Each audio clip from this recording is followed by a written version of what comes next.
Are you a solopreneur feeling overwhelmed by a million tiny tasks? Maybe you're a startup founder working 12-hour days or a real estate investor drowning in paperwork. Imagine if you could hand off half of those tasks to someone else, someone skilled, reliable, and affordable. That's exactly what a virtual assistant can do for you. This video is the entire encompassing how to find, hire, and delegate tasks to a virtual assistant.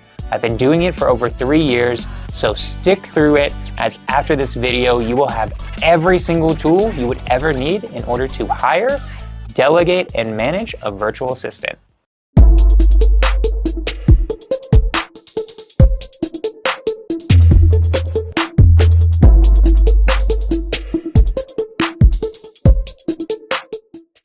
Hiring a VA isn't just a minor expense.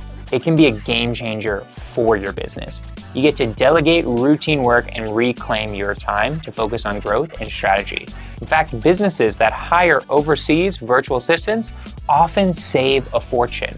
One report found companies can cut labor costs by up to 70% by hiring talent from places like the Philippines or Latin America, top countries to hire virtual assistants. And you're not sacrificing quality for cost either. Many VAs in these regions are highly educated and fluent in English, with professional experience serving global clients all the time. In other words, you can tap into a worldwide talent pool of dedicated workers who can help you take your business to the next level, all while staying within a startup budget. So whether you need someone to manage your inbox, handle customer calls, or run your social media, a virtual assistant could be the hero you didn't know you needed. Today, I'm going to show you exactly how to find and hire a great VA step by step. By the end of this, you'll know where to look, what to pay, how to vet candidates, and how to build a long-term successful relationship. Let's dive in and get you some much-needed relief in your business. So where do you actually find these rockstar virtual assistants? Fortunately, there are a ton of online platforms and communities where VAs hang out looking for work. Let's go through some of the best places to hire a VA, including specific platforms popular in the Philippines and Latin America. Facebook groups. Believe it or not, Facebook is a goldmine for finding virtual assistants. There are numerous Facebook groups dedicated to VA jobs. For example, groups connecting Filipino VAs with employers like Virtual Assistant Jobs PH. That is one of my favorite groups. You can post what you're looking for and get direct responses from interested VAs. The great thing about Facebook groups is they're free, and you can get referrals or see discussions that give you insight into a person's reputation. Just be sure to vet candidates carefully, which we're going to cover in a little bit, since anybody can respond. Onlinejobs.ph. If you specifically want a Filipino VA, which is a popular choice due to their skills and work ethic, Onlinejobs.ph is the go-to platform. It's actually the largest online marketplace exclusive for hiring Filipino virtual assistants. You'll find thousands of resumes for all sorts of roles, from general admin to web development. You can post a job and candidates will apply or proactively search profiles and reach out. This site charges a subscription for employers to contact workers, but it allows direct hiring with no middleman percentage. Many Filipino job seekers prefer this platform because it's focused on long-term employment rather than gig projects, so you'll attract people looking for steady role.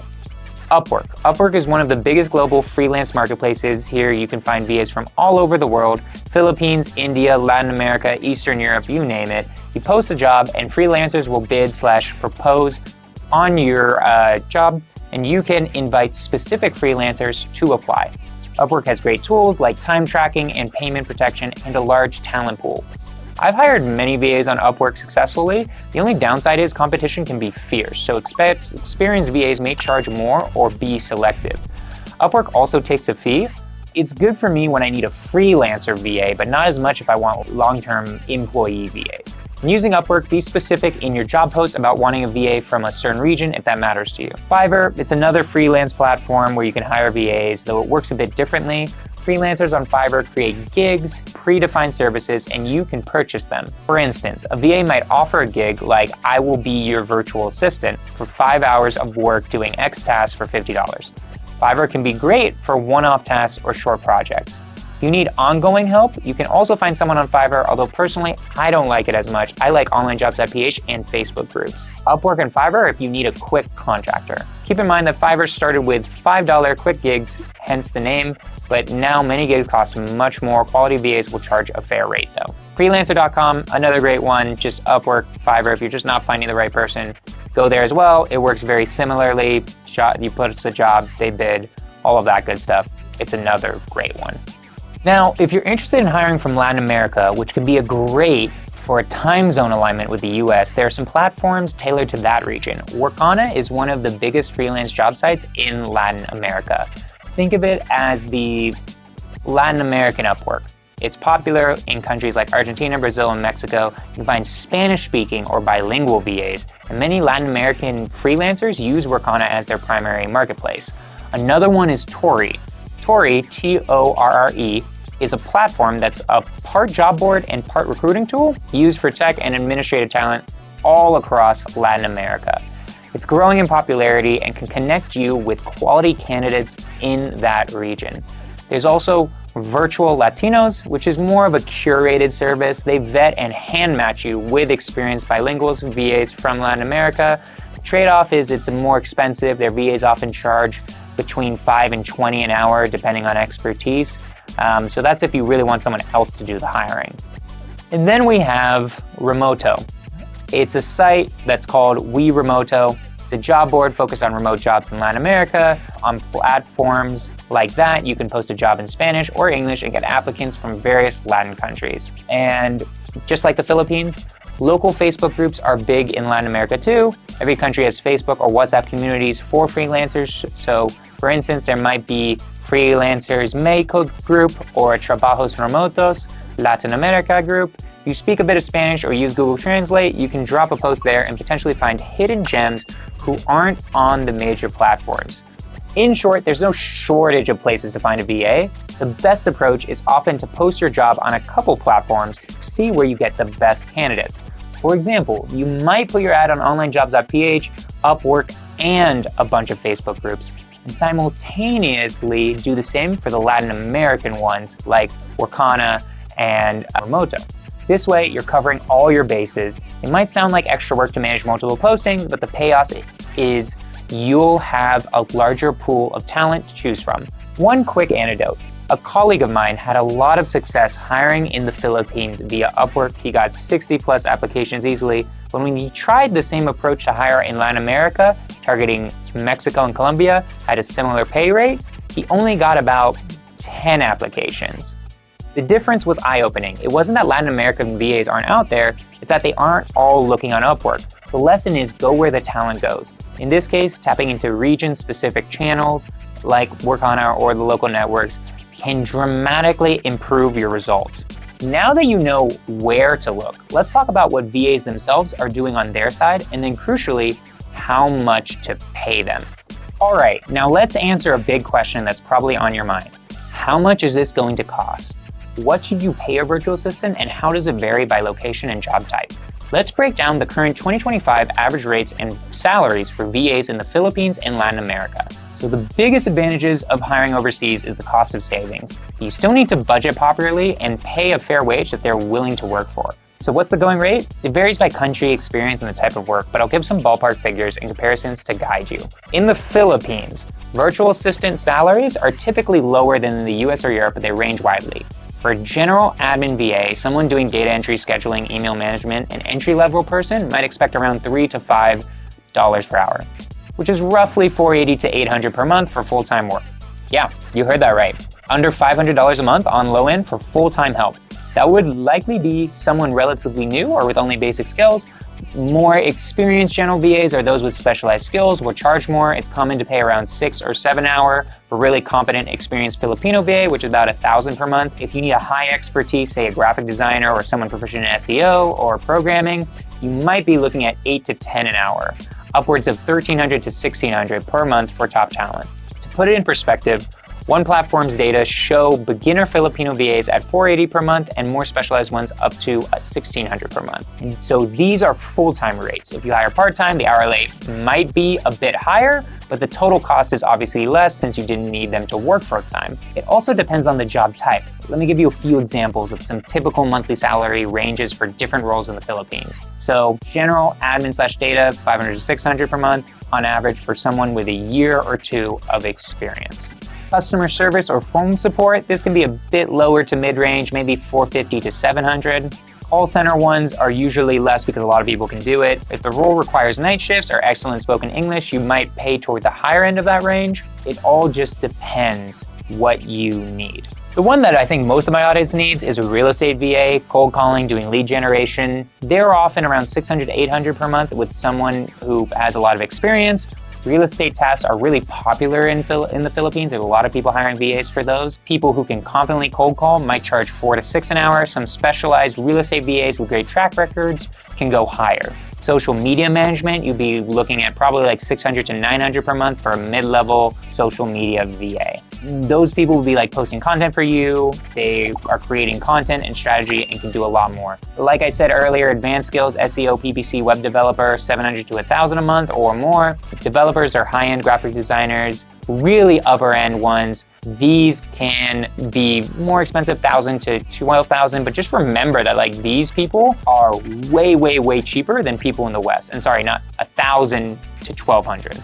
Not $10,000. Now, Latin Americans, how much do they cost? Now, generally, Latin American VAs will cost a bit more than Filipinos, but they're still a lot less than the US, and I like it because their time zone lines up with the US. Also, Latin American VAs understand culturally America more. They have relatives in America, they visit America, they're closer.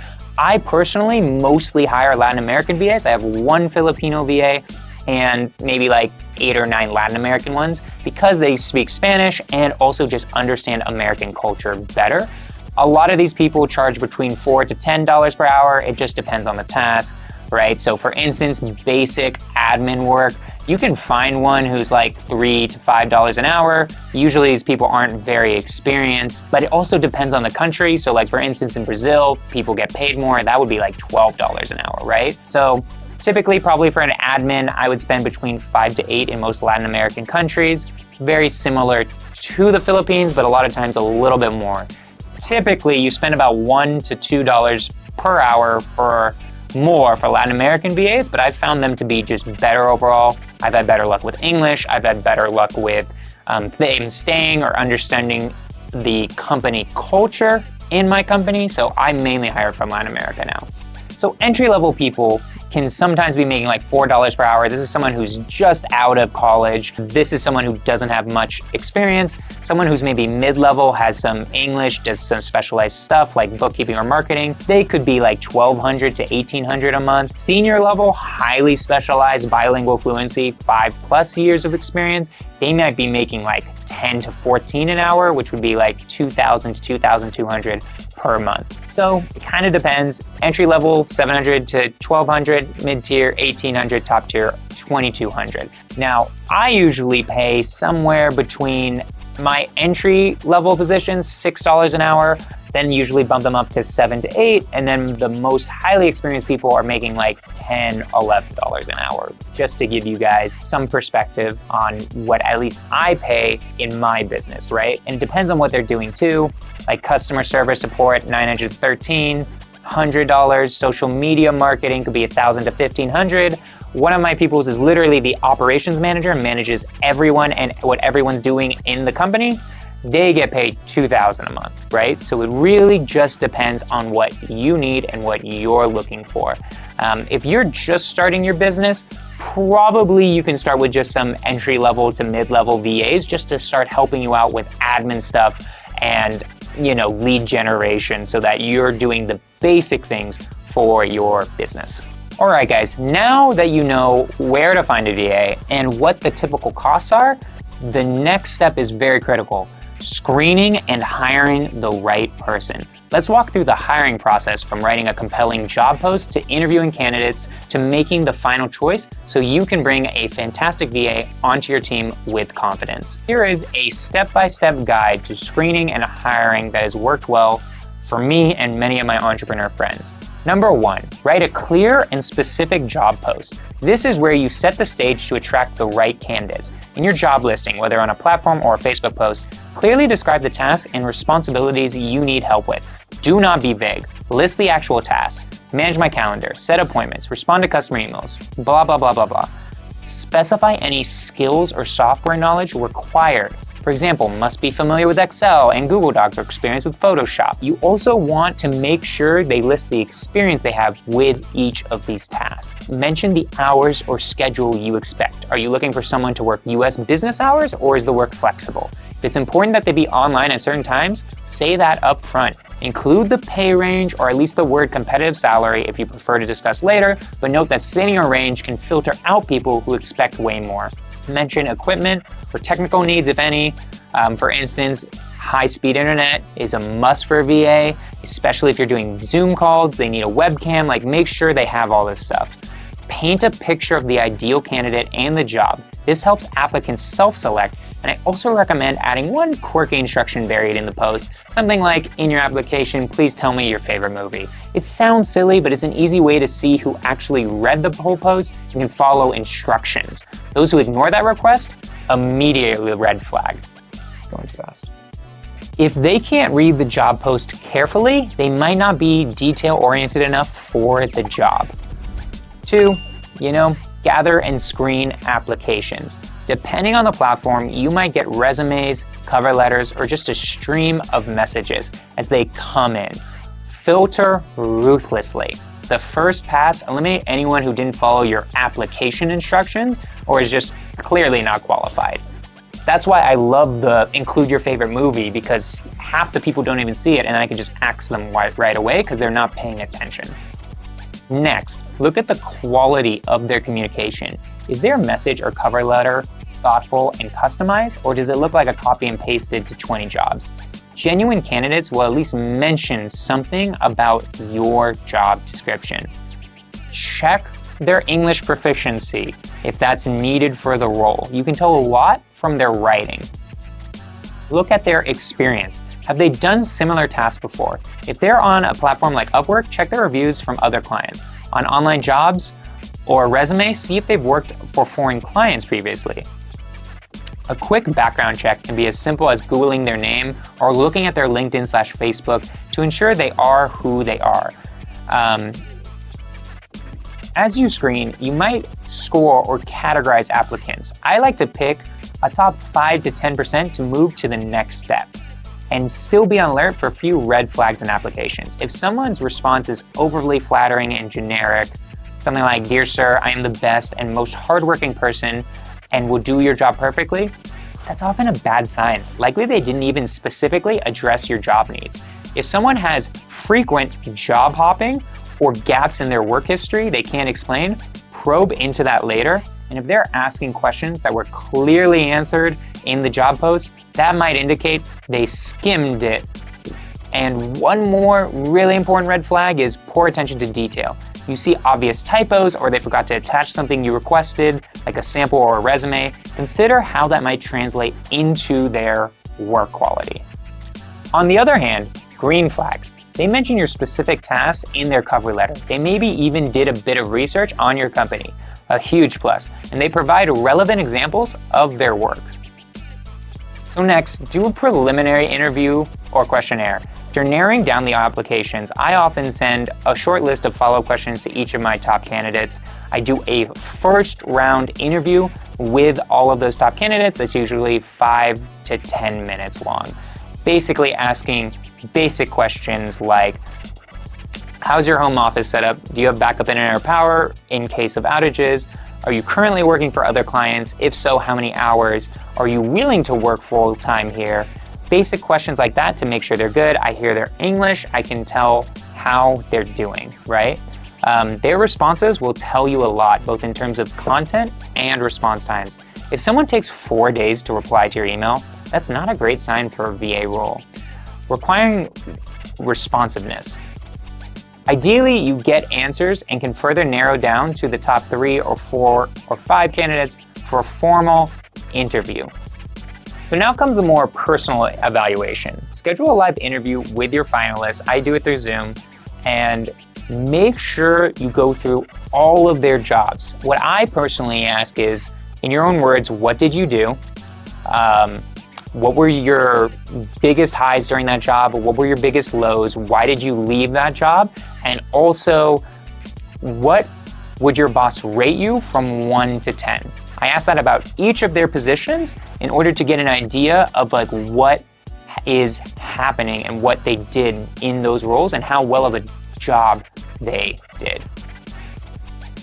After that, I have a list of questions that I ask them. Usually my second round interview takes like 1 to 2 hours. If you like, comment, and subscribe to this video, and also you send that to me on Instagram or just comment that you did it in the comments below, I will send you a personal list of all the questions that I use in order to screen VAs, because there's too many for this video, and I want you guys to have all of the best content. So again, just do those things and I'll put it in the description below. Number 5, give a test task. Honestly, this step is a lifesaver in hiring. Before you commit to someone fully, give your leading candidate a small paid test assessment. Something like, this could be a single task or a short trial period. For example, if you're hiring a VA to do social media, have them draft 3 sample posts for one of your real estate listings or products. If you need an admin VA, maybe ask them to organize a snippet of data and create a short report or a draft response to a sample customer email. Make sure it's relevant to the actual job duties and something that would take only a few hours at most. Also, pay them for this task. It's the professional thing to do, even if it's a nominal amount. When you assign the test, pay attention to a few things. Do they ask clarifying questions? This is a good sign because they want to do it right. Do they deliver on time? And of course, how is the quality of the work output? This step often separates the truly skilled ones from the ones who talk a good game.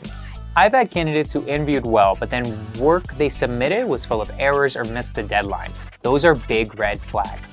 Occasionally, I even give the top 2 candidates the same test again and compare results. It's worth the extra cost to know who will perform better once hired. If one clearly outshines the other, your decision gets easy. 6, check references or reviews. If you're hiring through a platform, you'll have to access the reviews from past clients. Read those for sure. If not, you can ask the candidate for a couple of references, either previous employers or clients. Many freelancers will provide a list of people you can talk to or written testimonials. It's not always necessary, but if you have any doubt, a quick email or call to a reference can confirm things like reliability and honesty. Keep it brief. Just verify the person worked for them and ask, would you rehire this person if you had the chance? What are their biggest pros and biggest things they need to work on? Hire and set a trial period. Once you've picked your VA, go ahead and officially hire them. Yay! However, I recommend making it clear that the first few weeks are a trial or probationary period. This doesn't mean you're unsure, it's just good practice. Let them know that you'll review how things are going, say 30 days in, and if all is well, you'll continue long term. During this trial, give them real work and see how they handle it. Make sure to provide feedback frequently in this phase. If things aren't working out, you'll know pretty soon that it's not a really good fit.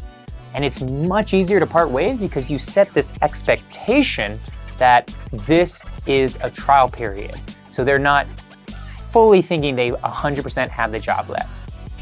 If it is working well, then after the trial, you can officially extend the arrangement, maybe even give them a slight raise or additional responsibilities as a sign of confidence. Throughout this process, keep communication clear and professional with all candidates, even those you don't select. It's good karma and respectful to send a brief note thanking them. Who knows, you might cross paths again or want to consider them for another role in the future.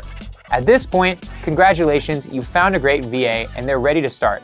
But our journey doesn't end here. Hiring is step 1. Managing and retaining your virtual assistants for the long haul is step 2.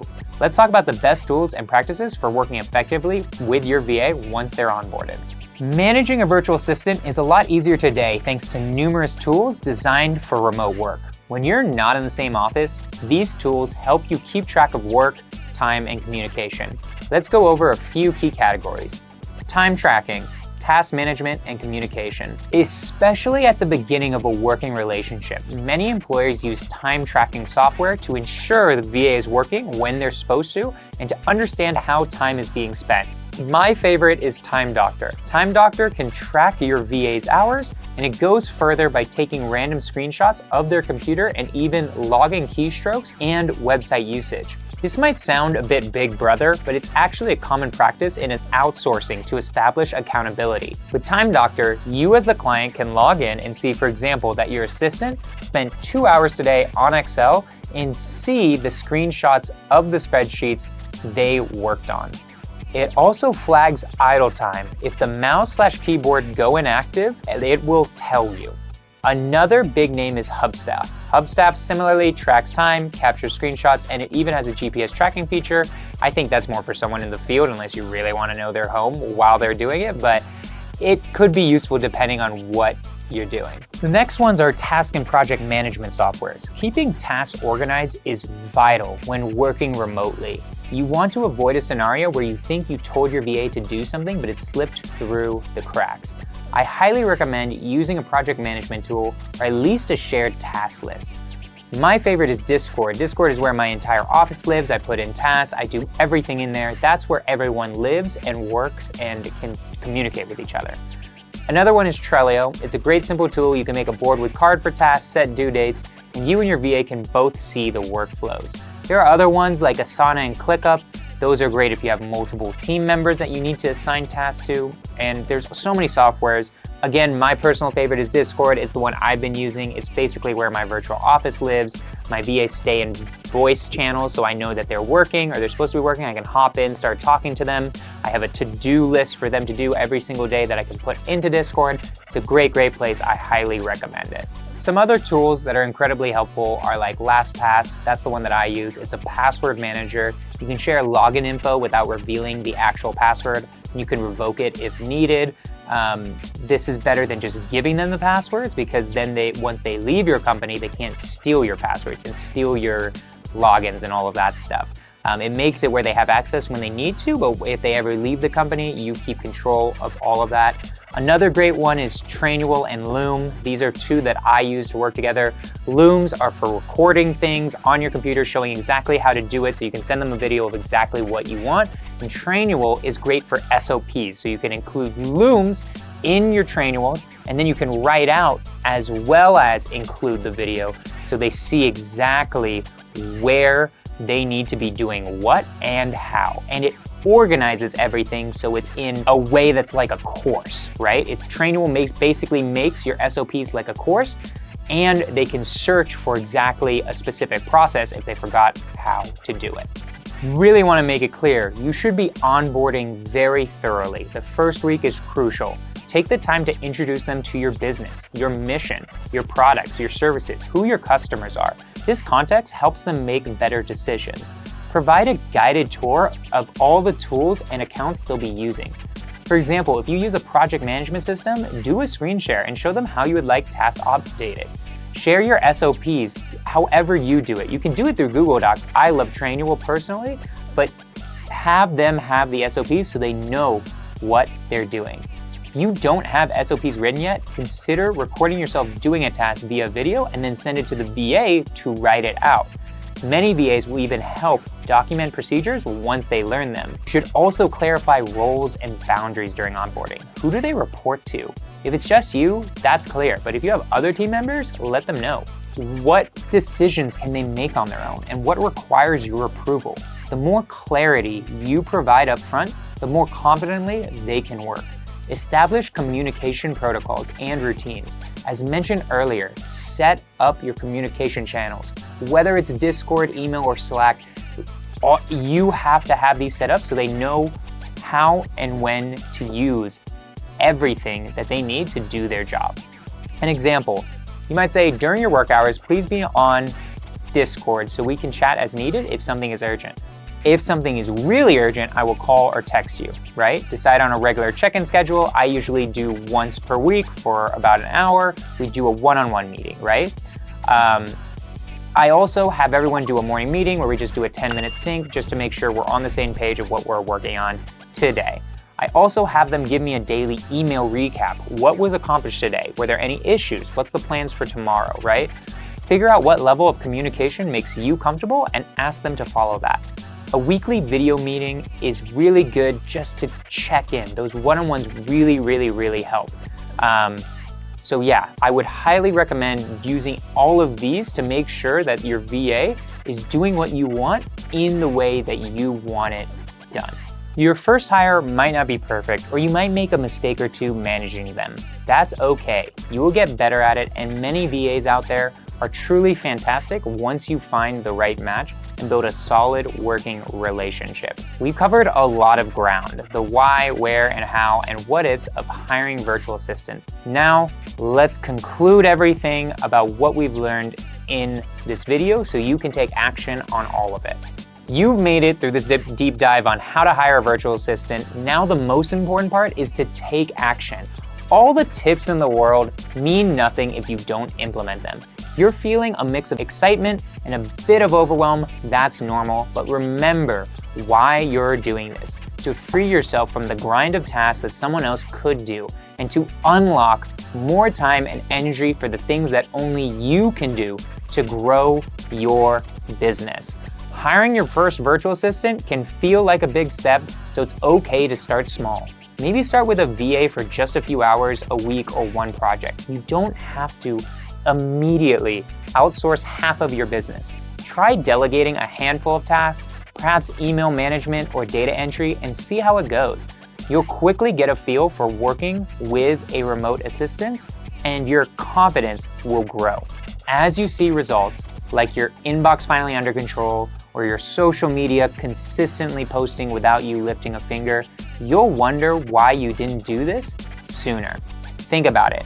Every hour of busy work you delegate is an extra hour you gain to strategize, to acquire clients, to improve your product, or heck, take a breather and have a life. Many entrepreneurs look back and say hiring a VA was one of the best decisions they ever made. It allowed them to scale their businesses faster and with less stress. There's a saying, if you don't have an assistant, you are the assistant. Right now, you might be your own assistant, and that's keeping you from being the CEO or visionary of your business. It's time to change that. Be confident in the process. Yes, the first hire might not be perfect, but you will adjust and improve. You can do this. You have all the information you need. Hiring a virtual assistant is no longer a mystery. It's a step-by-step process that you are now equipped to execute. So take that leap, start small, learn as you go, and soon you'll wonder how you ever manage without your virtual assistant. Thank you for sticking with me through this guide. If you want access to a lot of the tools that I was talking about, I put all the links in the description below. If you're curious about the data or anything like that, or where I got my info from, I also include the sources below, so I really hope you take advantage of those to build your own business. It will help you a ton. I really hope you're feeling inspired and empowered to go out and build your dreams team, because I want to hear from you guys. If this video helps you hire a virtual assistant, tell your story in the comments below. I want this video to last for years so that you guys are forever able to hire virtual assistants and make your businesses a complete success. Like, comment, and subscribe, and really, I want to hear those stories. So comment below if you get any value from this video, and I'll see y'all next time.